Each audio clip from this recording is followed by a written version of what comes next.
ഇന്ന് രാവിലെ ഞാൻ ഇപ്പം കഴിക്കാൻ പോണത് പഴങ്കഞ്ഞിയും പഴങ്കഞ്ഞിയുടെ കൂടെ ദേ പച്ച ചക്കപ്പുഴുക്ക്, മുളക് ചുട്ടരച്ച ചമ്മന്തി, കോവയ്ക്ക തോരൻ, പിന്നെ കിളിമീൻ വറുത്തത്, നാരങ്ങ അച്ചാറ് ഇത്രയും കൂട്ടിയാണ് കേട്ടോ ഞാൻ ഇന്ന് ഒരു പിടുത്തം പിടിക്കാൻ പോവുകയാണ്.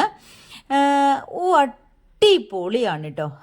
ഈ പഴങ്കഞ്ഞിയുടെ കൂടെ ചക്കപ്പുഴുക്ക് കൂട്ടി കഴിക്കുമ്പോൾ അടിപൊളിയാണെന്ന് ഞാൻ കേട്ടിട്ടേ ഉള്ളൂ.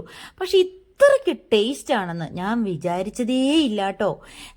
ഈ പഴങ്കഞ്ഞിയുടെ കൂടെ ഒരു ഇത്തിരി ചക്കപ്പുഴുക്ക് എടുത്തിട്ട് അതിനകത്ത് ഈ മുളക് ചുട്ടരച്ച ചമ്മന്തിയും ഈ കോവയ്ക്ക തോരനും ആ കൂടെ ഈ മീൻ വറുത്തതും കൂടെ കൂട്ടിയിട്ട് കുഴച്ച് കഴിക്കുമ്പം എന്താ പറയുക, അത്രയ്ക്ക് രസമാണ് കേട്ടോ, അത്രയ്ക്ക് ടേസ്റ്റാണ്.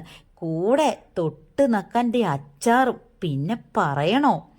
നമ്മൾ രാവിലെ പലഹാരങ്ങളൊക്കെയാണ് ഉണ്ടാക്കാറ് അല്ലേ, പഴങ്കഞ്ഞി കുടിക്കാറുണ്ട്.